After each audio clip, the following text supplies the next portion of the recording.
NDTV ignite में आपका स्वागत है। हमारे साथ देश के संस्कृति और पर्यटन मंत्री गजेंद्र सिंह शेखावत जी हैं। सवालों के सिलसिले को शुरू करेंगे। 12 साल मोदी सरकार के पूरे हो रहे हैं और ऐसी सूरत में पीछे झांक कर देखना जरूरी है कि पिछले एक दशक में हमने क्या पाया और क्या खोया।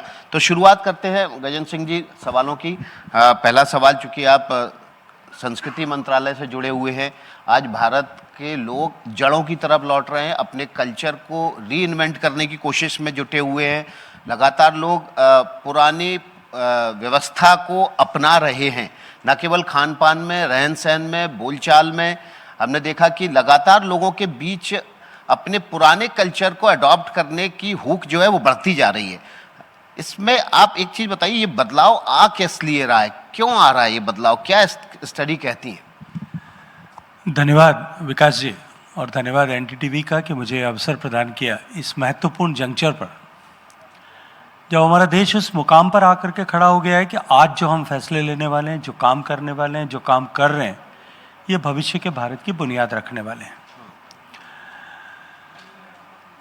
2014 से लेकर के 2026 तक की 12 साल की ये यात्रा, 2014 में देश उस समय की परिस्थितियां एक बार याद करिए।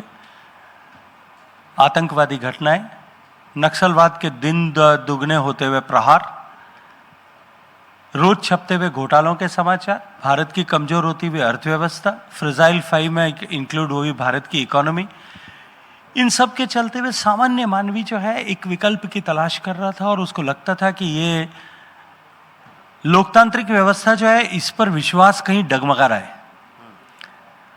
तब देश की जनता ने नरेंद्र मोदी जी को आशीर्वाद दिया, उन पर विश्वास किया, भरोसा किया, भारतीय जनता पार्टी की विचारधारा पर भरोसा किया।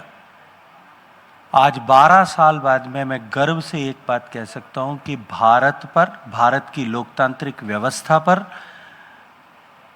जो लोगों का विश्वास डगमगा रहा था वो वापस पुनः स्थापित हुआ है।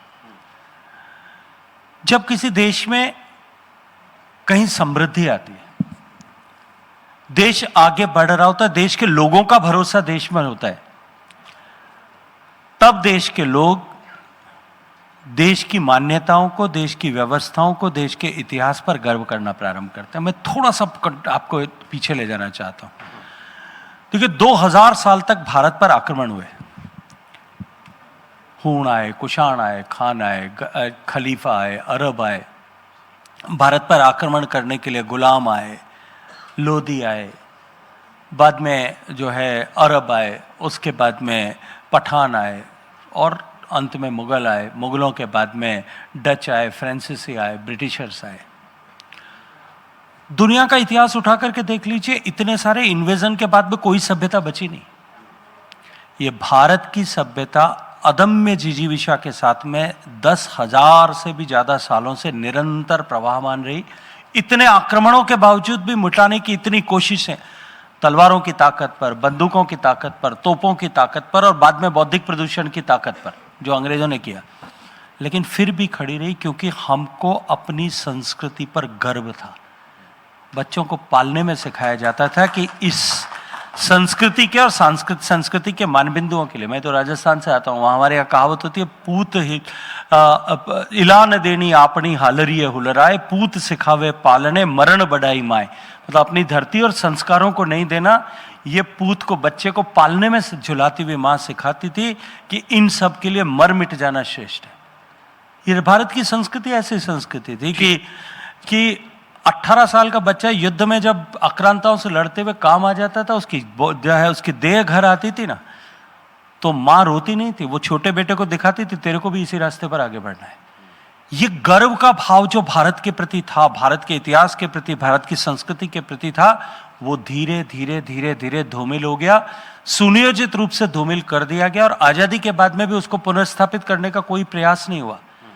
आज जब भारत की बदलती हुई छवि, क्योंकि भारत का युवा, भारत का बच्चा जब ये देखता था हमारा देश गंदगी से हटा हुआ है, हमारा देश अस्वच्छ देश है, हमारे देश में 4 करोड़ लोगों के पास में घर नहीं है, घर लाखों हजारों लोगों के पास में, हजारों गांवों तक बिजली नहीं है, 4 करोड़ लोगों के पास में बिजली नहीं है, 12 करोड़ लोगों के पास में जो है शौचालय की सुविधा नहीं है, देश की 62% आबादी के पास में, 84% आबादी के पास पीने का पानी नहीं जाता।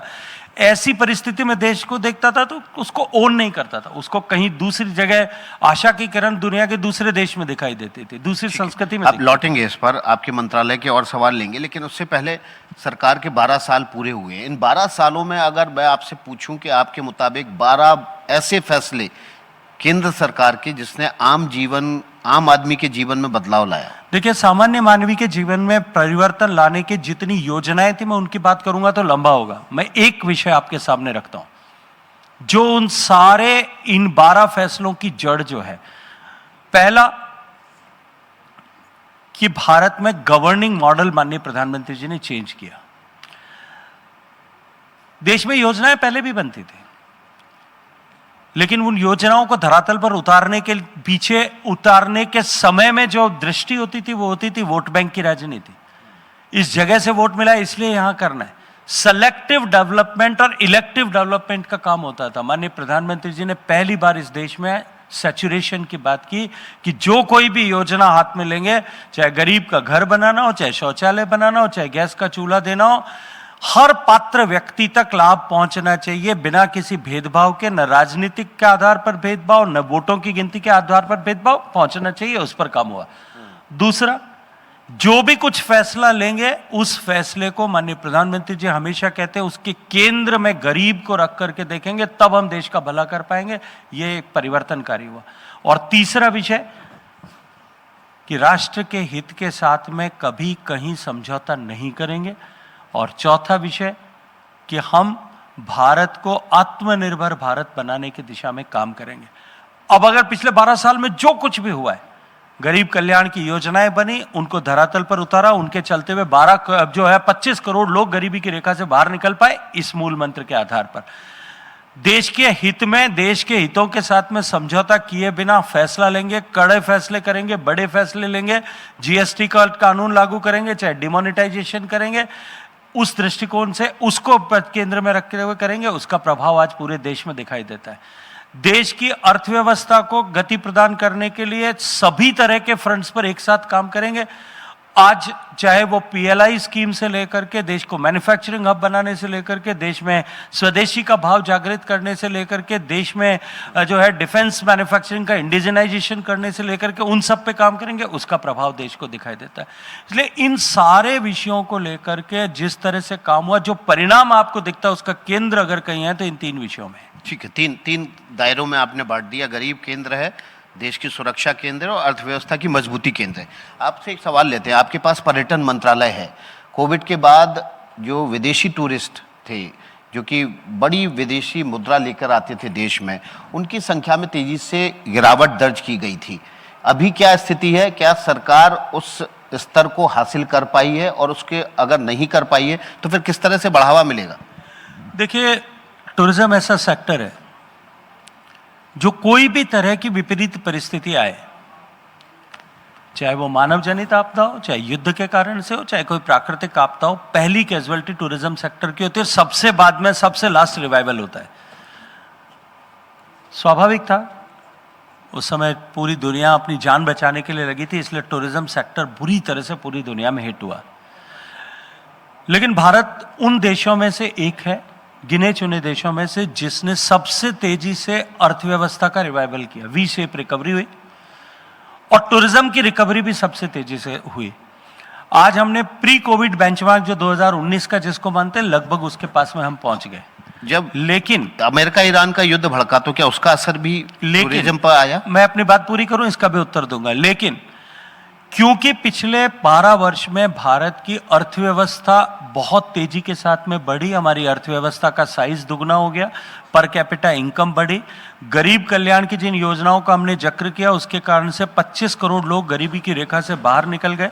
सरकार ने टैक्स में जिस तरह से राहत दी, सरकार ने महंगाई को जिस तरह से 12 साल तक काबू करके रखा, उसके चलते हुए देश में मध्यम वर्ग के जेब में डिस्पेंसेबल इनकम बढ़ी। तो भारत जो है उसमें डोमेस्टिक ट्रैवल एक्सपोनेंशियली बढ़ा। पिछले 1 वर्ष में भारत में डोमेस्टिक ट्रैवल करने वाले लोगों की संख्या डोमेस्टिक ट्रैवल ट्रिप्स, अगर ट्रैवल ट्रिप करता हूं तो आप में या हम कोई घर से बाहर निकले किसी भी पर्पज़ के लिए, लीजर हो सकता है, सोशल हो सकता है, वेडिंग हो सकता है, मेडिकल हो सकता है, कोई भी कारण के लिए हम घर से बाहर गए, एक दिन तक घर से बाहर कहीं निवास किया, होटल में रुके और वापस लौटे, एक दिन हो सकता है, 2 दिन हो सकता है, 3 दिन हो सकता है, बाहर लौटे, वो ट्रिप्स की संख्या जो है वो 300 करोड़ है। पूरी दुनिया में कहीं ऐसा नहीं हो सकता कि 300 करोड़ लोगों ने ट्रैवल किया, और इस 300 करोड़ में जो है वो कुंभ के 66 करोड़ सम्मिलित नहीं है। इसलिए निश्चित रूप से भारत में ट्रैवल और टूरिज्म बहुत तेज गति के साथ में आगे बढ़ा है। आपने ईरान अमेरिका, ईरान इजराइल युद्ध की बात की, मैंने पहले भी कहा कि कोई भी युद्ध होता है उसका प्रभाव होता ही है। पूरी दुनिया के टूरिज्म पे ईरान और जो ये वेस्ट एशिया क्राइसिस है इसका प्रभाव भी होगा, रशिया यूक्रेन के बीच में युद्ध हो रहा है उसका प्रभाव भी होगा, एनर्जी क्राइसिस का प्रभाव भी होगा। लेकिन फिर मैं कहूंगा कि भारत उन सौभाग्यशाली देशों में से एक है जिसकी डोमेस्टिक ट्रैवल एंड टूरिज्म की इतनी बड़ी ताकत है कि हमारी इंडस्ट्री पे इसका कोई इंपैक्ट नहीं आएगा। मतलब विदेशी पर्यटक आए ना आए, देसी पर्यटक इतना बड़ी तादाद में ट्रैवल कर रहा है कि उसका असर आपकी इंडस्ट्री पे नहीं के बराबर है। बिल्कुल, मैं फिर कहूंगा आपको, हमारी टोटल टूरिज्म की जो number of tourist which travels in India, हालांकि आंकड़ों की जब बात करते हैं कोई कहता है कि थाईलैंड में ज़्यादा नंबर आते हैं, दुबई में ज़्यादा आते हैं, मैं उनको कहता हूं कि जो थाईलैंड में आते हैं वो थाईलैंड में दो रात रुकते हैं, तीसरे दिन निकल जाते हैं। दुबई में आते हैं वो वीकेंड ट्रैवलर होता है। भारत में जो ट्रैवलर विदेश से आता है वो कम से कम 10 दिन रुकता है, एवरेज स्टेज मिनिमम 10 डेज है। हमारे यहाँ आते 2 करोड़ लोग होंगे लेकिन 10 दिन रुकते हैं, 20 करोड़ नाइट्स हमको मिलती हैं। उनके यहाँ 4 करोड़ आते हैं, 3 दिन रुकते हैं, 12 करोड़ नाइट्स मिलती हैं। हम इसको और बढ़ा सकते हैं, लेकिन इस 2 करोड़ के सामने भारत में 300 करोड़ भारतीय ट्रैवल कर रहे हैं। और कुछ हद तक मैं मानूंगा कि भारत के डोमेस्टिक ट्रैवल पोटेंशियल के इस गति के साथ में एक साथ उछाल आने के चलते हुए हमारा हॉस्पिटैलिटी इंफ्रास्ट्रक्चर दबाव में आ गया। हमारे पास नंबर ऑफ रूम्स जितनी रिक्वायरमेंट है उससे कम है। हालांकि उसके लिए भारत सरकार ने इंसेंटिव्स दिए हैं, राज्य सरकारों में इंसेंटिव देने की लगभग होड़ मची है, और बहुत तेज गति के साथ में इंफ्रास्ट्रक्चर, हॉस्पिटैलिटी इंफ्रास्ट्रक्चर, होटल के रूम्स, कन्वेंशन सेंटर्स, ये सब बन रहे हैं।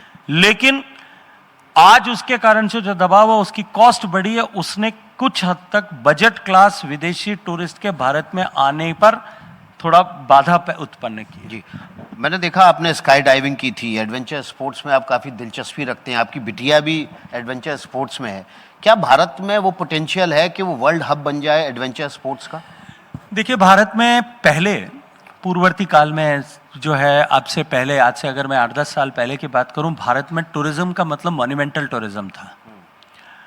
अभी क्योंकि कोविड के बाद में जिंदगी की तरफ देखने का नजरिया पूरी दुनिया का बदल गया, भारतीयों का भी बदल गया। हम भी अपने अगर समाज में, परिवार में देखें, हमारे पूर्वज, हमारे माता पिता जिस तरह से सोचते थे, हमारे बच्चे उस तरह से नहीं सोचते। पहले होता था पैसा बचाना है, जिंदगी में कोई रिस्क नहीं लेना है, और जो है पैसा है तो भी कम खर्च करना है। अभी आजकल के बच्चों का, आजकल की जनरेशन का वो स्वभाव नहीं है। They are looking for more and more experiences, नए एक्सपीरियंस चाहिए।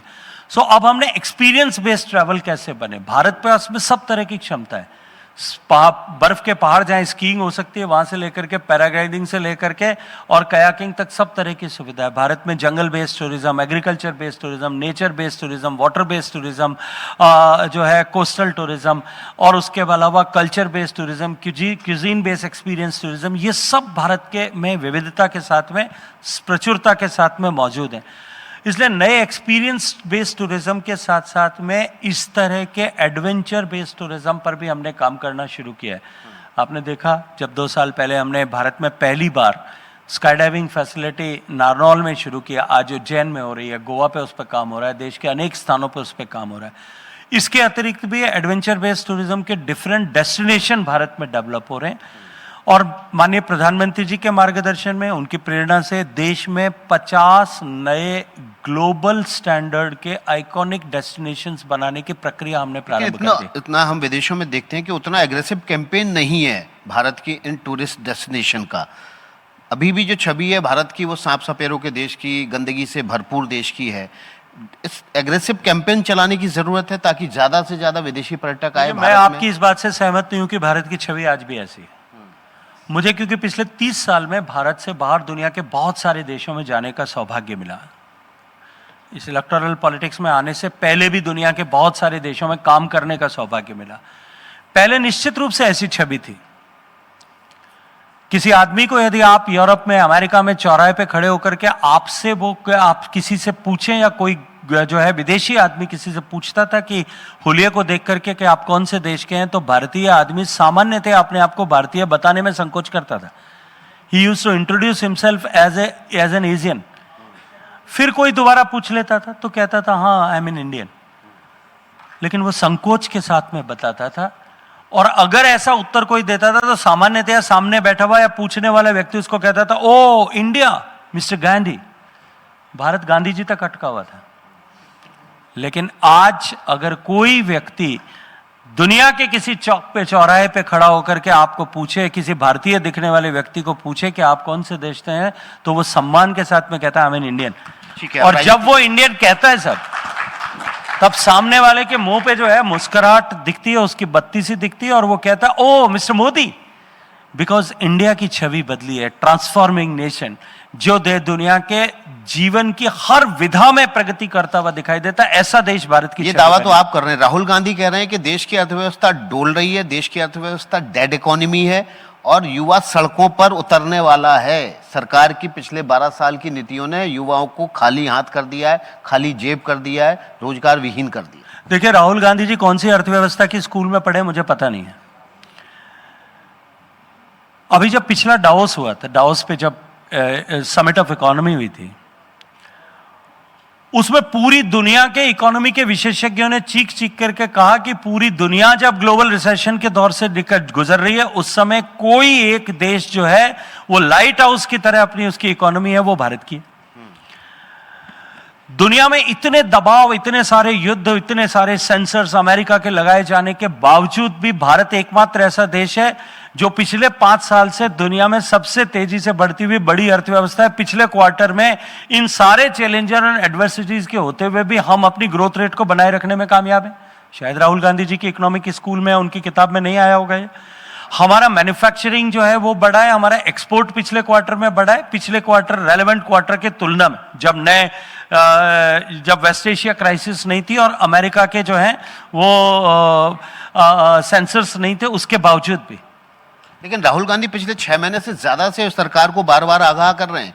और पिछले महीने प्रधानमंत्री ने भी कह दिया कि भाई सोना मत खरीदो, विदेशी मुद्रा बचानी है, पेट्रोल कम खर्च करो क्योंकि विदेशी मुद्रा बचानी है. देखिए, राहुल गांधी जी ने 2024 के चुनाव से पहले एक शगुफा छेड़ा, एक फॉल्स नैरेटिव उन्होंने और उनके इकोसिस्टम ने मिलकर के बनाया था कि संविधान बदल जाएगा.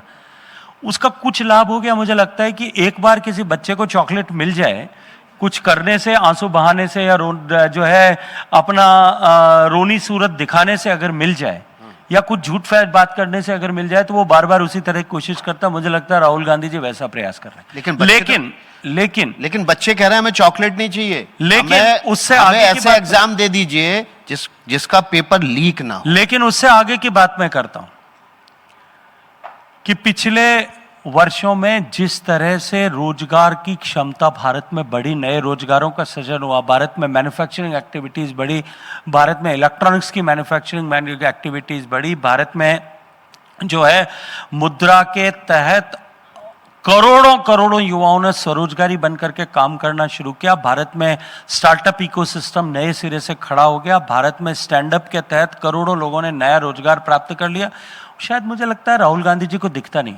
भारत सरकार की नौकरियों के परिप्रेक्ष्य में देखूं तो भी भारत सरकार में जहां सामान्यतया 40 लाख पदों में से 12, 15, 13 लाख पद खाली रहते थे, आज प्रधानमंत्री जी के नेतृत्व में लगभग हर महीने ड्राइव चला करके 60, 70, 80 हजार लोगों को नौकरी दी जा रही है. राहुल गांधी जी को दिखता नहीं है. लेकिन पेपर लीक हो रहे हैं, ये आपको नहीं दिख रहा है? जहां तक पेपर लीक का प्रश्न है, मैं मानता हूं कि कहीं कोई छोटी चूक किसी का तकनीकी कारण से रही, उसको दुरुस्त करने के लिए सरकार ने तेजी के साथ में उस पर निर्णय भी लिया, काम भी किया. लेकिन राहुल गांधी जी के पास में मॉरल राइट नहीं है, क्योंकि जब उनकी सरकार थी, राजस्थान के, मैं तो आता हूं वहां से बात करता हूं, 5 साल में 19 पेपर लीक हुए थे. और उनके मुख्यमंत्री जो उनके प्रिय हैं राहुल गांधी जी के, वो ये कहते थे पिछले 3 कि साल पेपर लीक की अगर कोई बात करता है तो वो राज्य का और राष्ट्र का विरोधी है. और बाद में अनेक लोग उसके बाद में जेल जाते हुए दिखे थे. इसलिए मैं ये कहूंगा कि केवल टिप्पणियां करना ऐसा नहीं है, सिस्टम में सुधार करना, कंटिन्यूअस इवॉल्व करना, उस पर सरकार सिस्टम में सुधार की बात कॉकरोच जनता पार्टी भी कर रही है. युवा सड़कों पर आने लगे हैं, जंतर मंतर पर उन्होंने प्रदर्शन किया, पुणे में प्रदर्शन किया, लखनऊ और जयपुर में देखिए, प्रदर्शन करने कॉकरोच जा रहे हैं। जनता पार्टी एक आदमी जो है जर्मनी में बैठ करके, ऑस्ट्रेलिया में बैठे हुए आदमी, अमेरिका में बैठे हुए आदमी को कहो कि ऑस्ट्रेलिया वाले से बात करो, हम मिलकर के तीनों जो है देश में किस तरह से युवाओं की बात कर सकते हैं, और उनके पीछे जो लोग खड़े होते हैं वो किस किस पृष्ठभूमि के होते हैं, वो खुद किस पृष्ठभूमि के होते हैं, एक बार पहले उसको देखना चाहिए। और देखती है राजा, देश की जनता और देश का युवा समझता है, देश के युवा का माननीय प्रधानमंत्री नरेंद्र मोदी पे भरोसा है, तब जंतर मंतर पे या जब इकट्ठे होते हैं तब उसका हश्र क्या होता है, कितने लोग और कितने विरोधाभास होते हैं, हम सब ने देखा है। इसलिए ये जो है, ये नैरेटिव खड़े करने की जिस तरह की कोशिशें हो रही है, ये इस ट्रांजिशन का, ये जो ट्रांसफॉर्मेशन का दौर है उसका हिस्सा है। आप कह रहे हैं स्वाभाविक है, ईमानदार होंगे। प्रयास नहीं है, विदेशी फंडेड हैं ये प्रयास, और नैरेटिव सेट कर, सरकार के खिलाफ नैरेटिव 100% सेट करने की कोशिश है। 100% सरकार के खिलाफ नैरेटिव खड़े करने के लिए दूषित प्रदूषित मानसिकता से विदेशी ऐसी इंस्टीट्यूट्स के संसाधनों का उपयोग करके ऐसे छद्म भारत विरोधी देश, इस तरह के भारत विरोधी मानसिकता के लोग इस तरह के नैरेटिव खड़ा करने की कोशिश कर रहे हैं। कांग्रेस की जनरल सेक्रेटरीज की बैठक हुई, इस बैठक में राहुल गांधी का एक भाषण हुआ, सरकार की तमाम नाकामियां गिनवाई, और ये सब गिनवाते हुए उन्होंने कहा कि मोदी ने देश को मरवा दिया। मुझे लगता है कि ये ऐसा विषय है जिस पर देश के 140 करोड़ लोगों से अगर बात की जाए तो देश के आम जनता, एक दिन मैं कहूंगा कि एनडीटीवी को एक सर्वे करना चाहिए, आम व्यक्ति को सड़क पर को रोक करके पूछेंगे कि आप मनमोहन सिंह जी के या यूपीए के 10 साल बनाम एनडीए के 10 साल, उन दोनों की तुलना करेंगे, किसको कितने नंबर देंगे, आपको समझ में आ जाएगा। अब एनडीए का फ्रस्ट्रेशन, यूपीए का फ्रस्ट्रेशन, राहुल गांधी जी का फ्रस्ट्रेशन, चुनाव दर चुनाव, हार दर हार, सिमटते सिमटते सिमटते अब जब हाशिए पे आ गए हैं, तो मुझे लगता है कि अपने महामंत्रियों के साथ में बैठ करके भारतीय जनता पार्टी को, एनडीए की सरकार को कोसने के अलावा उनके पास बचा क्या? हार जीत तो चुनाव का हिस्सा है, लेकिन आप देश के विपक्ष के नेता को बिल्कुल गंभीरता से नहीं लेते। उनको उनकी पार्टी गंभीरता से लेती है, कितने लोग उनकी पार्टी में गंभीरता से लेते हैं, प्रश्न मेरे सामने ये है। चलिए, अब आप सवाल पूछ लेते हैं पश्चिम बंगाल से। आपकी बहुत बड़ी विजय हुई, पहली बार बीजेपी ने अपनी वहाँ सरकार बनाई। अब टीएमसी कह रही है कि आपने सरकार बना ली, आप पुलिस के दम पर, केंद्र सरकार के दम पर पार्टी तोड़ रहे हैं, टीएमसी के सांसदों को तोड़ रहे हैं, ममता बनर्जी के खिलाफ आप साजिश रच रहे हैं। जिस पार्टी ने और जिस नेता ने 10 साल तक, 15 साल तक केवल और केवल पुलिस और प्रशासन से भय, भूख और भ्रष्टाचार की राजनीति की हो, उसको मुझे लगता है इसके अलावा कुछ दिखाई नहीं देता। मैं आपसे एक प्रश्न पूछना चाहता हूं, आपके दर्शकों करोड़ों लोग देख रहे होंगे, उन सबके सामने ये प्रश्न पूछना चाहता हूं। जिस बंगाल की जनता ने भारतीय जनता पार्टी को 2/3 से ज्यादा बहुमत का आशीर्वाद देकर के नवाजा हो, उसको सामने वाली पार्टी को तोड़ने की और तुरंत तोड़ने की आवश्यकता क्या होगी, जो खुद ही टूट गए? देखिए, बंगाल का पॉलिटिकल हिस्ट्री उठा करके देखिए। जब बंगाल में सिद्धार्थ शंकर रे साहब की सरकार गई थी, उसके बाद में कम्युनिस्टों की सरकार आई थी, सीपीएम की सरकार जाने के बाद में कांग्रेस कहां बची थी? जब सीपीएम की सरकार आई गई 2011 पड़ रही है, 35 साल बाद में 2011 में सीपीएम की सरकार गई। आरक्षण बिल आपको फिर से पास कराना है ताकि जल्दी से जल्दी लागू हो जाए, परिसीमन लागू हो जाए। 2011 में जब सीपीएम की सरकार गई और ममता बनर्जी जी की सरकार आई, उसके बाद में सीपीएम कहां और कितनी बची थी, ये बंगाल का जो ट्रेंड है। अब जो लोग केवल उस सत्ता की ताकत के आधार पर उस पार्टी के साथ में जुड़े थे, जीते थे, खड़े हुए थे, और उस समय की पार्टी में जिस तरह की का आतंक का माहौल विद इन टीएमसी था, क्योंकि मैं तो 2015 से लगातार पश्चिम बंगाल में काम कर रहा था, हर चुनाव में भी गया, उसके अतिरिक्त भी अनेक बार जाकर के मुझे संगठन की बात करने का अवसर मिला, वहां के लोगों से बात करने का अवसर मिला, यहाँ संसद में भी उनके सांसदों से भी अनौपचारिक बातचीत करने का अवसर मिला, और मैं देखता भी था साइकोलॉजी पढ़ाई का स्टूडेंट होने के नाते, जिस तरह का आतंक का माहौल वहां भाईपो के आतंक के चलते हुए, उसके डोमिनेंस के चलते हुए था। अब वो उस आतंक से जब मुक्ति हुई है ना, तब लोग स्वर उठा रहे हैं, तब लोग बाग आजाद होकर के सांस ले रहे हैं, तब लोग बात कर रहे हैं, तब वो टूट करके भागना कर दिया है। सांसद उनके कोलकाता नहीं जा पा रहे हैं, अगर जा रहे हैं तो अंडे फेंके जा रहे हैं, पार्षदों को दौड़ा दौड़ा के पीटा जा रहा है, तो बीजेपी अलग कैसे हुई? देखिए, बाकी भारतीय पार्टियों से? जनता पार्टी के कार्यकर्ता नहीं कर रहे हैं, ये आम जनता का प्रतिकार है। जिस तरह से कट मनी ली जाती थी, जिस तरह से लूटा जाता था, साहब आप अगर कलकत्ता शहर में रहते होंगे, आसनसोल में रहते होंगे, हावड़ा में रहते होंगे, आप अपने घर की पुताई नहीं करवा सकते थे। आपको टीएमसी के क्लब वाले को पैसा देना पड़ता था, तब जाके आप अपने घर को पुताई करा सकते। घर में पाइप लीक हो गया था तो आप वाशर ठीक नहीं करा सकते थे, आपको तो उसको ये सब पैसा अब देना बीजेपी पड़ता के था। शासनकाल में नहीं होगा, कमेटियां काम निश्चित नहीं रूप से करेंगी? नहीं होगा। जनता ने इस दर्द को 15 साल तक भुगता, पिछले 10 साल तक उत्पीड़न को सहा। अब जब जनता उन सारे लोगों को जो पुलिस की ताकत के आधार पर उत्पीड़न करते थे, साहब आवाज उठाने वाले के घर पे गांजा 50 ग्राम गांजा रख करके जेल भेज दिया जाता था। जी। आवाज उठाने वाले की लड़की को उठा करके सरेआम गुंड दरिंदे उसके साथ में जो है बलात्कार करते थे, पुलिस केस रजिस्टर नहीं करती थी। मैं तो देखा है, मैं भारत सरकार का मंत्री होने के नाते भी थाने में जाने के बाद में थाने वाले सुनवाई नहीं करते थे, दरवाजा नहीं खोलते थे। चलिए, आपकी बातों पर हम भरोसा रखेंगे और भरोसा भरोसा देखेंगे करिएगा आने वाले और वहां समय की में। हकीकत को आने जानिएगा। वाले समय में किस तरह से पश्चिम बंगाल में बदलाव आता है। 12 साल मोदी सरकार के पूरे हुए हैं। गजेंद्र सिंह जी, आपने एनडीटीवी के लिए वक्त निकाला, एनडीटीवी इग्नाइट के लिए आपने वक्त निकाला। जो बातें आपने कही हैं उसको आने वाले समय में हम उसको जरूर टेस्ट करेंगे और जनता को हम बताएंगे कि जो गजेंद्र सिंह जी ने यहाँ पर वायदे किए हैं वो जमीन पर उतरे हैं कि नहीं उतरे। बहुत बहुत शुक्रिया। देखिए, मैं अंत में इतनी सी बात कहूंगा कि भारतीय जनता पार्टी का चरित्र यह है कि हम जो कहते हैं वो करते हैं, और नरेंद्र मोदी जी का संकल्प यह है कि जो कहा है वो करेंगे, तय समय में करेंगे, समय से पहले करेंगे। यह संस्कृति भारत में माननीय प्रधानमंत्री नरेंद्र मोदी जी ने स्थापित किया है। बहुत बहुत शुक्रिया गजेंद्र सिंह जी। अगला सेशन आप कहीं मत जाइएगा, एनडीटीवी इग्नाइट पर CR पाटिल होंगे, देश के जल शक्ति मंत्री।